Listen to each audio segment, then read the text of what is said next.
दोस्तों, कहते हैं जब कोई बीमार हो जाता है ना तो हमें बड़ा मतलब हम लोग कैसे सैड हो जाते हैं, मेंटली डिप्रेस्ड हो जाते हैं। फ़ोन कॉल्स नहीं ख़त्म होती, मिलने वाले आ रहे हैं कभी इधर से कभी से, आप कितने बिज़ी हो जाते हैं। लेकिन पता है क्या है इसमें, देखिए बीमार होना तो अच्छा नहीं है, पर देखिए लाइफ़ है, लाइफ़ इज़ ब्यूटीफुल, ये एक बड़ा अच्छा सेंटेंस है। पर कहते हैं ना कभी खुशी कभी गम की तरह लाइफ़ भी तो उतार-चढ़ाव, सुख-दुख सभी 2-2 चीज़ों से मिश्रण में है ना, क्योंकि हमेशा सुख भी नहीं रह सकता, हमेशा दुःख भी नहीं रह सकता है, हमेशा अच्छाई भी नहीं, हमेशा बुराई भी नहीं, कभी प्रॉफ़िट, कभी लॉस, हर चीज़ तो ज़िंदगी में है ना। सब चीज़ें अगर एक ही इंसान को मिल जाएँ और चलती रहें तो फिर तो हम पता नहीं क्या बन जाएँ, मैं आ जाएगी। और जिस दिन आपके अंदर मैं आ गई, मैंने किया, मैंने दिया, जब मैं आ जाती है ना तो फिर मैं को काट देती है। प्रभु जी देख रहे होते हैं कि आप जो कर रहे हैं वो निस्वार्थ भाव से कर रहे हैं या मैं को लेके आ रहे हो। मैंने ये किया, मैंने ये दिया। तो जब मैं आ जाएगी ना तो आपका किया वो बेकार हो जाएगा। लेकिन जब आप बड़े अच्छे, स्वीट, बहुत हम्बल पर्सन हैं, डाउन टू अर्थ, सुख-दुख है, ज़िंदगी है, हमेशा तो हम चाहते तो यही है कि हमारे चेहरे पे हमेशा स्माइल रहे।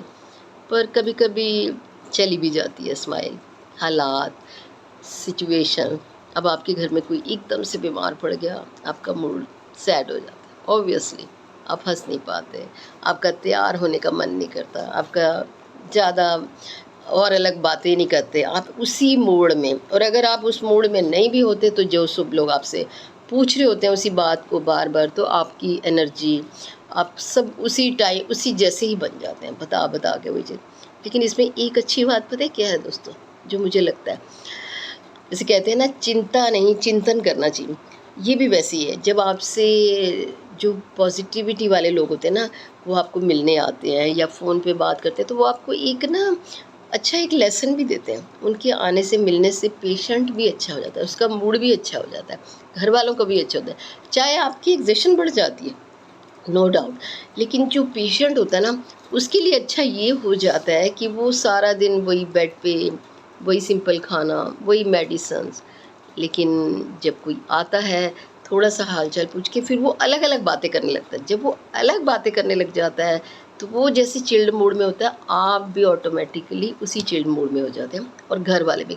थोड़ी देर के लिए आप भूल जाते हैं अपनी चिंता, अपनी तकलीफ़, दवाइयाँ, ये सब तो हो जाती है बात है। फिर उसके बाद कोई अपनी बात करने लग जाता है, तो आप स्माइल करने लग जाते हैं।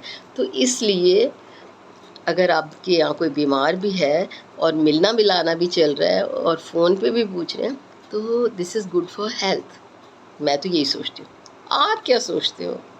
मेरी वीडियो में कमेंट ज़रूर करना और बताना क्या मैं सही हूँ ना? सच में, मुझे तो लगता है कि मैं सही हूँ। आप बताइए कि सही बात है जब कोई बीमार होता है हमें लगता है कि काम बढ़ जाता है। येस, ऑब्वियसली आप दरवाज़ा भी खोलने जाएँगे, आप उसको पानी भी देंगे, आप उसको चाय भी पिलाएँगे, खाना भी खिलाएँगे, सभी कुछ। लेकिन उन सब क्या कहते हैं बिज़ी जो एक टाइम होता है उस व्यस्तता में भी ना आपको एक सुख ये मिलता है कि जो आने वाला होता है वो अपनी पॉजिटिविटी लेके आता है, तो पेशेंट के फेस पे भी स्माइल आ जाती है, खुश हो जाता है, डाइवर्ट हो जाती है कंसंट्रेशन, क्योंकि आप अकेले बैठे हैं और आपके घर में 1-2 लोग ही हैं तो कितनी बातें हो जाएँगी, थोड़ी-सी बातें होएँगी, वही-वही मतलब चुपचाप ज़्यादा। लेकिन जब कोई आएगा, अलग-अलग टॉपिक पे बात करेगा, तो आपका मूड अच्छा हो जाएगा। मुझे तो यही लगता है। आपको भी लगता है क्या? मुझे बताना ज़रूर। अगर दोस्तों ये वीडियो आपको अच्छी लगी, ये वैसे तो एक रियल स्टोरी है और ये घर-घर की कहानी है।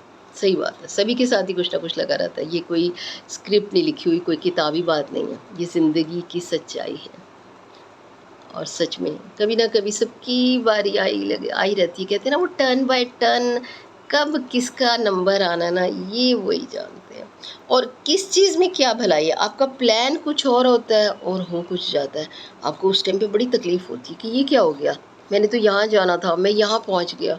लेकिन पता नहीं वो शायद जो संकट होता है, थोड़े में टल जाता है। इसीलिए ये सब बना हुआ है।